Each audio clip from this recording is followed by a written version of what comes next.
Anthony a puisé au fond de lui le courage de venir se recueillir sur cette route. Là où son jeune frère Bastien a brutalement perdu la vie jeudi dernier.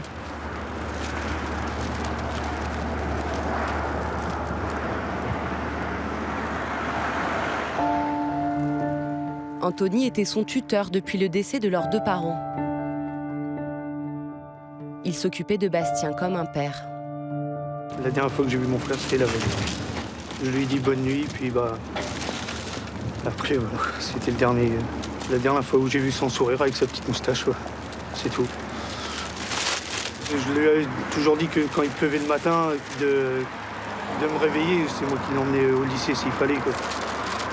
Et ce matin-là, il m'a pas réveillé. C'était un temps de pluie, mais il n'a pas voulu me réveiller, il a préféré prendre le bus. Parti trop jeune, il aura pas à peine 18 ans. Et je sais qu'on ne l'oubliera pas. Une vie fauchée sur le chemin du lycée. Bastien, comme Yoni, Tanguy, Florian, Axel et Kevin. 6 adolescents de 15 à 18 ans qui ont perdu la vie dans l'accident de leur bus scolaire. Un terrible drame dû à un improbable enchaînement de circonstances. Ce jeudi 11 février, il pleut en Charente-Maritime. Le car scolaire de la ligne 6S part comme tous les matins vers 6h de Saint-Pierre-d'Oléron en direction du collège et du lycée de Surgères, à 70 km de là. Il prend en charge des élèves à Bourse-Franc, puis Marennes et Rochefort. À 7h15, 15 jeunes âgés de 15 à 24 ans sont à bord du bus. À la sortie de Rochefort, le pont tournant qui permet de traverser le port de commerce est levé.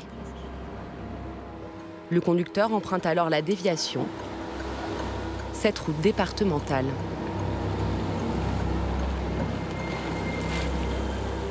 Au même moment, un camion-benz de la société Eiffage quitte son dépôt tout près du port et s'engage sur la même route, en sens inverse.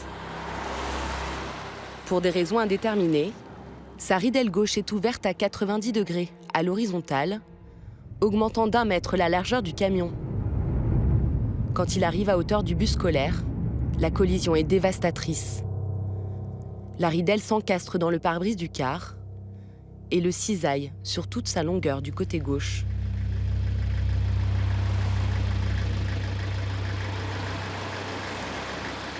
Le camion finit sa course de l'autre côté de la chaussée. La ridelle a fait l'effet d'une lame. Lorsque les enquêteurs déplacent le camion quelques heures plus tard, des morceaux du bus y sont encore accrochés.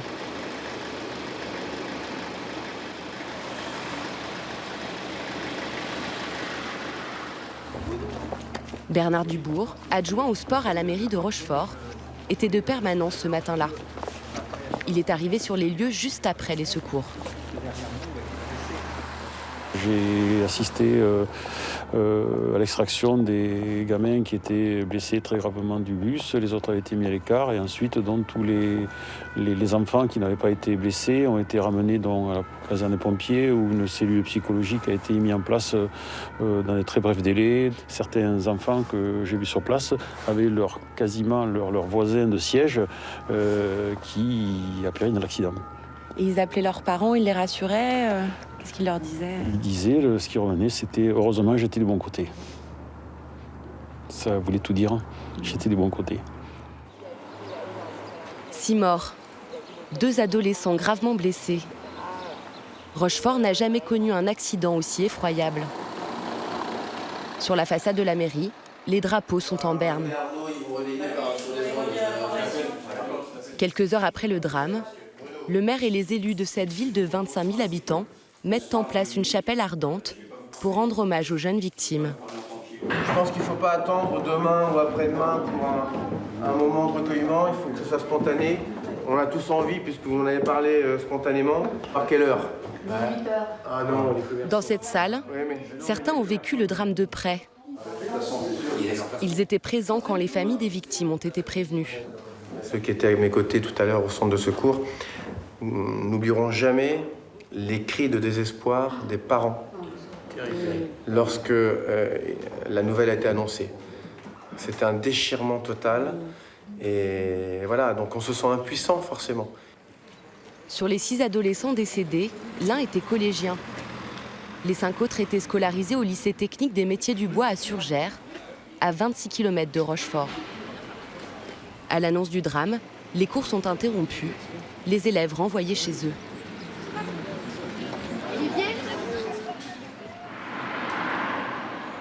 En bas de son immeuble, Johan Boujon, 18 ans, craque dans les bras de sa mère.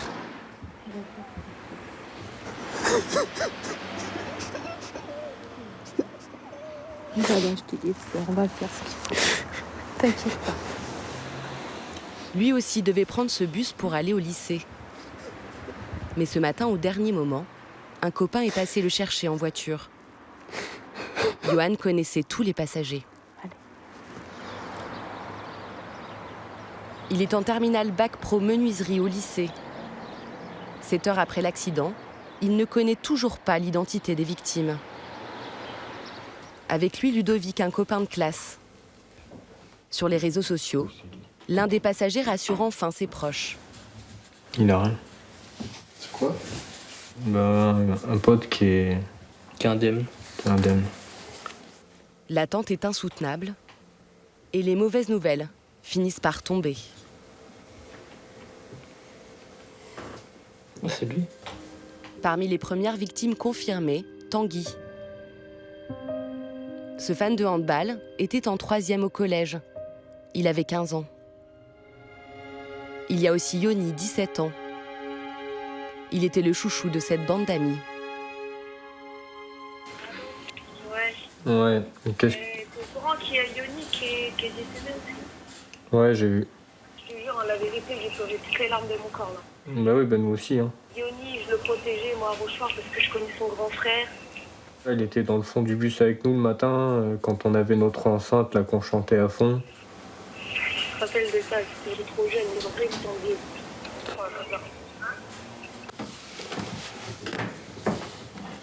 On a des potes à qui on dira plus bonjour le matin, quoi. Ni le soir. Voilà, quoi.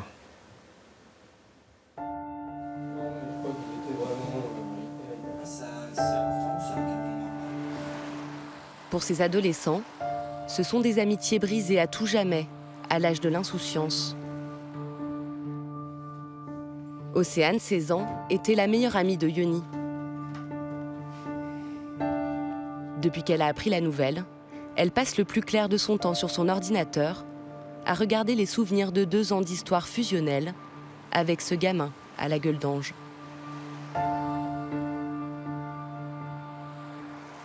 Quand j'étais pas bien, il était toujours là. Ça faisait 1 mois qu'on se connaissait. Après avoir longtemps cherché sa voie, Yoni s'était inscrit cette année en ébénisterie. Au début, il me disait « Ouais, c'est pourri, je vais pas y aller ». Puis je fais « Mais vas-y, on sait jamais ». Et après, il m'a fait « Ah si, en fait, t'avais raison, chaton, c'est trop bien, je vais faire ébéniste ». L'un de ses souvenirs les plus précieux, c'est cette courte vidéo. On était à la fête foraine au mois de mars. On était dans la même voiture tamponnaise, en fait. Et je laissais toujours conduire parce qu'il aimait bien ça.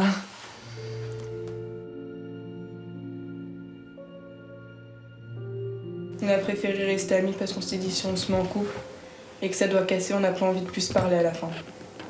Donc on a préféré rester meilleurs amis proches.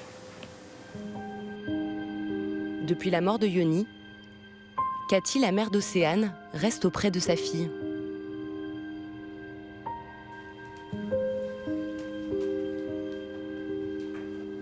Les gens, ils peuvent pas revenir, chérie. Ce qu'ils peuvent faire, c'est ce que tu peux faire. Il peut pas revenir, Yoni, mais ce que tu peux faire, c'est continuer à faire en sorte qu'il vit en toi, tu vois. La veille de l'accident, c'était l'anniversaire de Yoni. Il fêtait ses 17 ans avec ses parents et quelques-uns de ses 6 frères et sœurs. Il me disait qu'il était content, Parce qu'il avait 17 ans. Je lui avais fait dans 1 an, pile, t'as 18 ans. Il m'a fait oui, je suis pressée. Et en fait, à 18h15, il m'a dit son dernier « je t'aime ».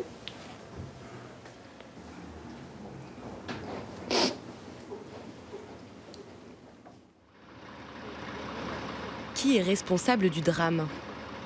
Aussitôt après l'accident, les 2 chauffeurs ont été entendus. Celui du bus a été relâché sans aucune charge, mais ce vendredi matin, celui du camion, âgé de 23 ans, est toujours en garde à vue. Il conduisait ce véhicule depuis 3 ans et selon la procureure, il met en cause son entreprise. Le chauffeur du camion indique avoir signalé mi-janvier à sa hiérarchie ou à sa société une fuite hydraulique sur le vérin arrière de la ridelle, ce qui n'aurait, selon lui, donné lieu à aucune réparation. Pourtant, d'après les premières expertises menées par la justice, la ridelle fonctionne normalement. Autre élément troublant, un automobiliste aurait croisé le camion avec la ridelle baissée avant l'accident et aurait même fait une embardée pour l'éviter. Dès lors, comment expliquer que le chauffeur ne se soit pas aperçu qu'il roulait avec la ridelle ouverte?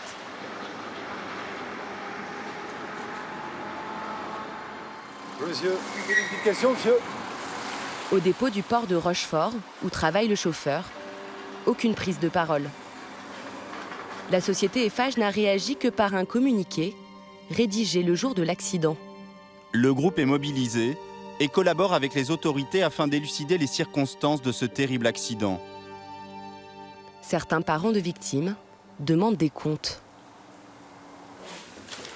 Éric Audet a perdu son fils unique. De rage, il s'est cassé la main en frappant un mur. Florian avait 17 ans et terminait sa première année d'apprentissage en ébénisterie.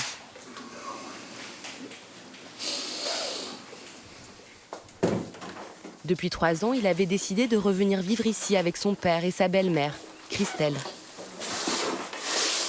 Solitaire et casanier, Florian aimait la science-fiction. Ça peut s'en d'aller. Il était fan de ce genre de livre. C'était celui-là, le dernier. C'est le dernier qu'il a acheté, le dernier qu'il a lu.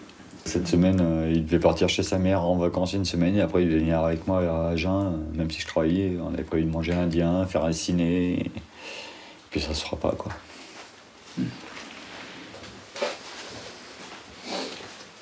Pour ce technicien de maintenance à la SNCF de 39 ans, le drame qui a causé la mort de son fils n'a rien d'un coup du sort. C'est une négligence coupable. Faut pas être des camions de la mort, ouais. Des bus avec des enfants comme ça, tir d'arigot, non. Faut qu'il y ait des contrôles, voilà. Qu'est-ce que vous demandez? Que les coupables soient punis. Sévèrement. Ils m'ont volé mon fils unique, donc ils vont payer. Pour mon fils, pour les autres victimes et pour celles qui feront plus. Éric Audet compte porter plainte contre la société Eiffage dans les prochains jours.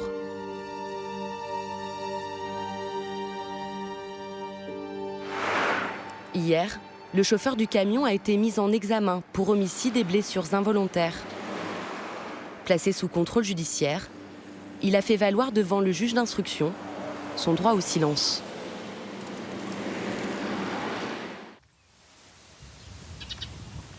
Tu sais ce que tu fais? Regarde, tu prends le jeu des émotions, vous allez jouer sur le tapis. Allez, vas-y. Entre son poste d'assistante commerciale et l'école de ses 2 filles, Claire parcourt chaque semaine 400 km avec sa voiture. Alors elle a vécu comme une catastrophe, cette lettre reçue il y a 1 mois. Chère madame, par ce communiqué de sécurité, nous vous contactons pour vous informer que votre véhicule C3 est équipé d'airbags fabriqués par la société Takata, susceptibles de provoquer des blessures graves, voire mortelles. Pour cette raison, Citroën vous demande de cesser immédiatement de conduire votre véhicule. C'est quand même assez anxiogène et ça nous fait peur. Ça fait peur de prendre sa voiture et de se dire que à tout moment, je peux avoir un accident et soit être blessé grièvement, soit même carrément mourir sur la route. Depuis le 3 mai 2024, la même lettre aurait été envoyée par le constructeur Stellantis à 246 000 propriétaires de Citroën et de DS. Le début d'une campagne de rappel qui pourrait concerner bien plus de véhicules. En cause, un airbag défectueux fabriqué par un fournisseur japonais. Quelles voitures sont équipées de cet airbag potentiellement tueur? Que propose le constructeur pour les remplacer? Ma mère peut pas aller travailler, pour aller faire les courses, elle est complètement bloquée. Au moins 6 personnes auraient perdu la vie en France. Ces morts auraient-ils pu être évités? On n'a pas vu de risque avéré. La petite, elle va grandir sans maman. C'est un choc, un grand choc, pardon. C'est dur.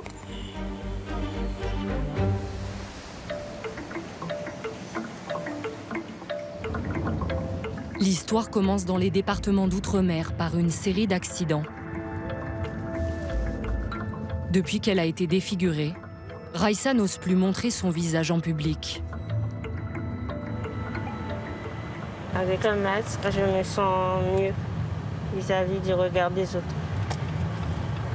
Les gens, ils te pointent du doigt, ils te regardent de travers, comme si tu es un extraterrestre. C'est très dur. Le 24 octobre 2021, à ce carrefour près de Pointe-à-Pitre, Raissa est victime d'un accident de la route. Sa fille Nayelia, 8 ans à l'époque, est sur la banquette arrière. Je suis arrivée comme cette voiture ici. Je sortais, je descendais. La voiture qui m'a heurtée sortait d'ici. Brûlant le stop et qui m'a percutée, ma voiture a été projetée juste ici, à cet endroit-là. J'ai entendu une grosse détonation. J'ai senti que mon visage me brûlait énormément et je criais « Aïe, ma bouche, ma bouche !» J'ai chaud, j'ai mal, j'ai mal. Et toi, tu as vu ce qui est arrivé à ta maman? Moi, j'ai juste vu son visage. Il était... C'était tout comme ça. On dirait que c'était une balle de fille dans le visage. Raissa est opérée en urgence. Une partie de son visage a volé en éclats. Au cours de l'opération, les médecins retrouvent logée entre son œil et son oreille cette pièce de métal. Ce n'est pas une balle, mais un morceau du mécanisme de l'airbag qui a explosé au moment de son déploiement. Un second projectile a transpercé le pare-brise. Un troisième, le sac de Raissa, côté passager.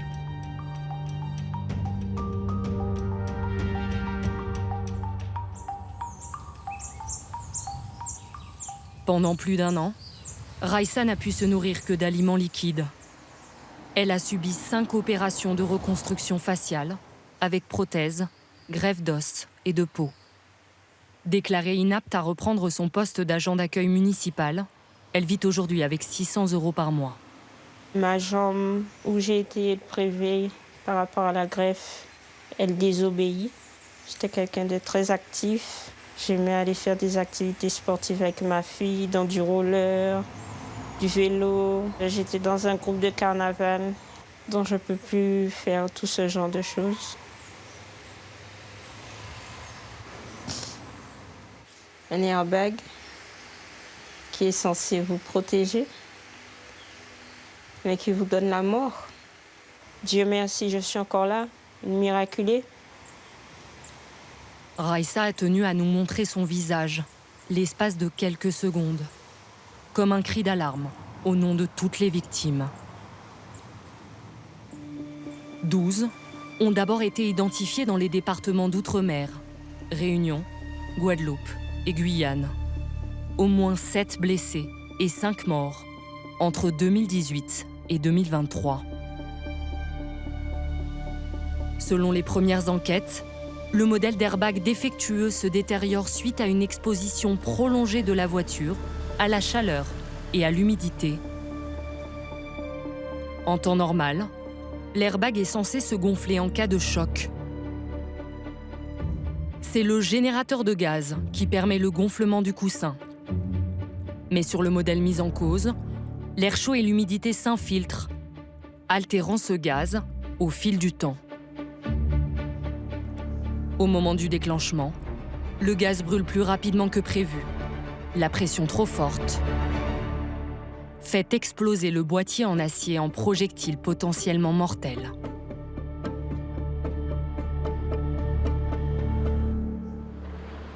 Après un décès survenu outre-mer en 2019, la direction de Stellantis indique avoir envoyé à partir de 2020 cette lettre de rappel à 19 000 propriétaires de Citroën et de DS dans 5 départements ultramarins. Il est possible que les débris métalliques se détachent et blessent les passagers. Aucune injonction à ne plus prendre la voiture, aucune mention d'un danger de mort. Pourquoi, d'emblée, vous ne demandez pas aux gens de cesser immédiatement de conduire leur véhicule? Le fait de demander d'arrêter de conduire le véhicule est une mesure complètement exceptionnelle. Ça n'est pas la règle. Il faut combien de morts pour pouvoir se dire on demande d'arrêter? Je pense que c'est absolument pas la question. Je pense que c'est la question de l'appréciation d'un niveau de risque qui conduit, compte tenu des connaissances à un moment, à prendre la décision. Tragique ironie pour Raissa. C'est le courrier que j'ai reçu de Citroën. Elle n'a eu connaissance de la lettre que 10 mois après son accident. Un premier courrier avec accusé de réception lui avait été adressé en janvier 2021, mais elle ne l'avait pas retiré à temps. Un deuxième avait été expédié à une ancienne adresse. Avant, vous n'aviez jamais entendu parler du rappel de voiture Citroën C3? Jamais. Je ne savais même pas que Citroën avait des problèmes d'airbag. À Paris, l'avocat de Raissa, Charles-Henri Copet, qui représente aussi 6 autres blessés graves et 4 familles endeuillées, dénonce une campagne de rappel insuffisante. On a agi comme on agit quand il y a un problème d'essuie-glace et qu'on rappelle pour des essuie-glaces. Aujourd'hui, quand un concessionnaire veut vendre un véhicule, il n'envoie pas une lettre recommandée. Et si le client ne vient pas, il ne se contente pas de dire « il n'est pas venu ». Non, il va plus loin, il envoie des SMS, il met des flyers dans les boîtes aux lettres, ils font des pubs télévisées qui sont parfois formidables d'ailleurs. Eh bien rien de tout ça. Des vies auraient pu être sauvées, des familles auraient pu ne pas être déchirées, ce drame humain aurait pu être contenu. Une campagne peut-être trop timide, qui a échoué à prévenir tous les conducteurs et qui, à l'époque, exclut la métropole. Mais un nouvel accident va obliger Stellantis à se lancer dans un rappel d'une toute autre ampleur. Bonjour. Dans les Hautes-Pyrénées, près de Tarbes, l'avocat Christophe Leguévac est venu rencontrer ses clients, des parents endeuillés, Éloi, 84 ans, et Louisette, 79 ans. Ça fait combien de temps que vous êtes mariés? En novembre 2023, ils ont perdu leur fils Serge, 51 ans. Il était au volant de sa Citroën C3, sur une petite route de campagne à quelques kilomètres de là. Comme ça montait, il n'allait pas vite. Eh oui, oui. C'est des routes étroites qui sont pas... D'après les gendarmes, il ne pouvait pas rouler vite. Un accrochage avec un autre véhicule, et là encore, un airbag qui explose. Mais cette fois, la voiture avait été exposée à une météo bien différente de celle des Antilles. Est-ce qu'il fait chaud et humide dans les Hautes-Pyrénées? Il fait chaud, mais l'humidité, je ne sais pas trop. Enfin, ça dépend des saisons aussi. Oui. Oui. Vous n'avez pas un climat tropical quand même, c'est pas comme c'est pas la Guadeloupe ici. Oh non, pas quand même. Non. 6 mois après la mort de Serge, Stellantis lance une campagne de rappel nationale inédite. Autre titre de l'actualité, cette affaire des airbags défectueux qui prend de l'ampleur. En métropole, 246 000 voitures sont rappelées avec injonction de cesser immédiatement la conduite. Modèles concernés, les Citroën C3 et les DS3, fabriqués entre 2009 et 2019.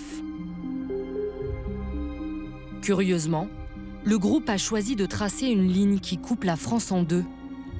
Ne sont concernés que les véhicules situés au sud de la ligne. quid de la voiture qui est dans le nord et qui va dans le sud tout le temps? Quid de la voiture qui a passé 10 ans dans le sud et qui aujourd'hui est un petit peu au-dessus de la ligne? Il peut toujours y avoir un certain nombre d'effets marginaux tels que vous les citez, mais il y a des données très précises. C'est des études scientifiques qui ont été menées et qui disent que les conditions de température, d'humidité et de vieillissement font que, en dessous de cette ligne, on est à des seuils sur lesquels il y a un risque potentiel.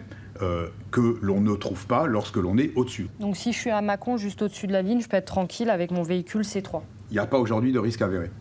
Vous pouvez nous donner ces analyses? Elles sont bien entendu à votre disposition. On pourra vous les fournir si nécessaire. Malgré nos relances, le groupe ne nous a pas fourni ces documents. Dans les concessions du sud de la France, depuis l'annonce du rappel, c'est l'embouteillage. Il faut 1 heure à midi pour remplacer les 2 airbags d'une voiture. Gratuite pour le client, cette opération est habituellement facturée en moyenne 3 000 €. Là, il a juste à être verrouillé. Les mécaniciens sont tributaires de la livraison des nouveaux modèles d'airbags qui arrivent au compte-gouttes. Donc voici les pièces neuves que nous montons. Et vous en recevez combien par semaine? Alors là, on en fait entre 7 et 8 par jour, donc entre 35 et 40. Il y a encore beaucoup de clients qui attendent? Il y a énormément de clients qui attendent. 1 mois et demi après le début de la campagne, le groupe affirme avoir remplacé les airbags de 35 000 voitures, soit moins de 15% des automobiles rappelés. Les clients qui ne peuvent plus utiliser leur véhicule s'impatientent. Sofiane a fait le déplacement depuis Paris pour plaider la cause de sa mère, qui attend une solution depuis plus de 3 semaines. Et on n'a toujours pas eu de retour. Donc ma mère peut pas aller travailler, pas aller faire les courses, elle est complètement bloquée. Est-ce que vendredi vous avez bien réalisé la procédure en ligne? Elle a tout fait en ligne, ouais. Après maintenant, il va falloir juste patienter. Je suis désolé, moi j'ai des procédures à respecter. Oui, non, mais bien sûr, mais pour une grosse boîte comme Citroën, je trouve ça inadmissible. Il faut galérer les gens, donc voilà. Ok, c'est une erreur d'airbag, y a pas de souci, ça arrive. Mais à ce moment-là, faites des choses pour les clients. Faites des locations, appelez Sixt, j'en sais rien, un bis. Il faut sortir de l'argent. Pour apaiser les esprits, Stellantis dit avoir mobilisé 25 000 véhicules de courtoisie supplémentaires. Mais il n'y en a pas pour tout le monde. C'est à chaque concession de gérer. Une bonne journée. Au revoir, monsieur.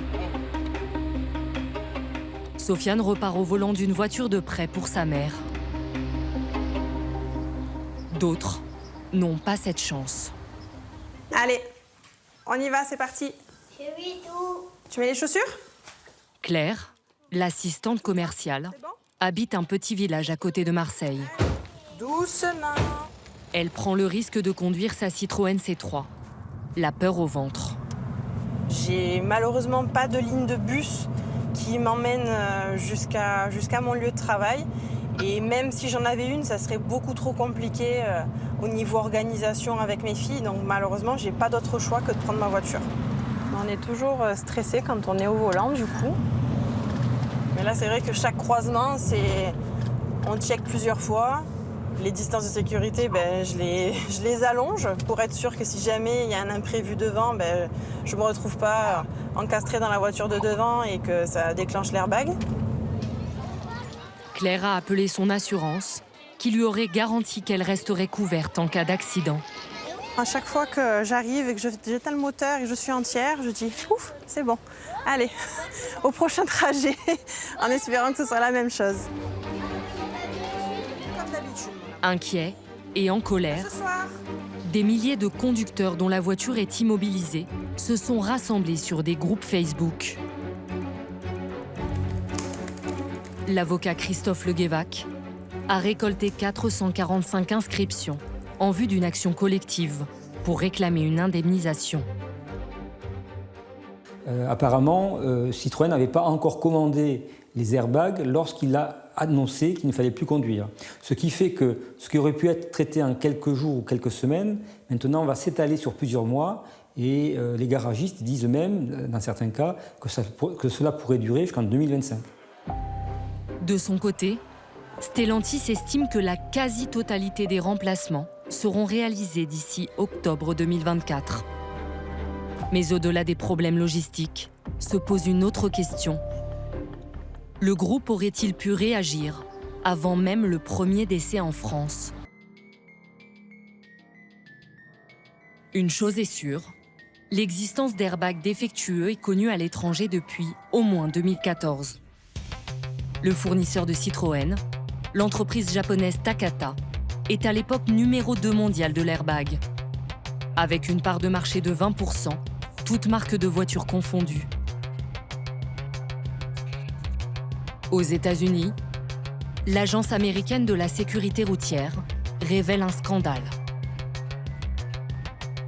Plus de 32 millions de véhicules de 11 marques différentes sont concernés.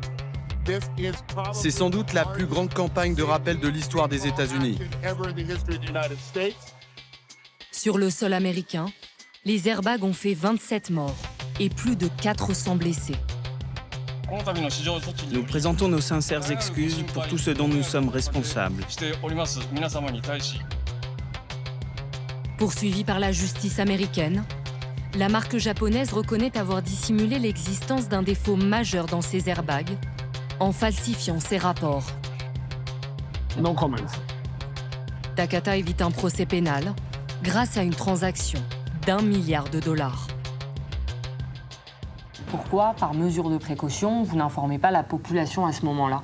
Takata dit « Ok, j'ai un problème dans l'usine américaine, mais j'ai aucun problème, vous inquiétez pas, dans l'usine européenne. » Mais bien que Takata nous ait dit la fabrication européenne n'est pas la même, c'est pas les mêmes technologies, etc., on a quand même lancé une surveillance dès 2014. Comment vous faites la surveillance? Des tests spécifiques qui ont été faits chez nous, et puis évidemment la surveillance de l'ensemble des accidents potentiels qui auraient pu arriver. On n'a pas vu de risque avéré jusqu'à ce qui est effectivement les événements dans les départements d'outre-mer.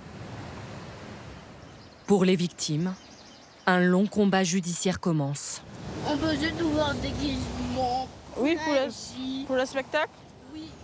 Jennifer et sa petite sœur ont perdu leur maman dans un accident en Guadeloupe, il y a 1 an. Mets ta ceinture.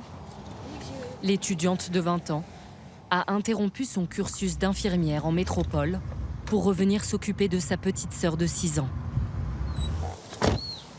La famille vit grâce aux colis alimentaires et à la bourse du frère cadet, Luigi, étudiant en maçonnerie. Oh, ma maman était gentille. Evelyne avait 44 ans. Je demande juste que justice soit faite pour ma maman, qu'il y ait un responsable et que ces responsables-là répondent de leurs actes, c'est tout. Et des excuses, c'est très important. Vous attendez des excuses? Oui, très important. Ce sera une délivrance pour moi. Une information judiciaire pour homicide involontaire a été ouverte par le parquet de Basse-Terre. À terme, les campagnes de rappel pourraient concerner dans le monde 8 millions de voitures des marques du groupe Stellantis.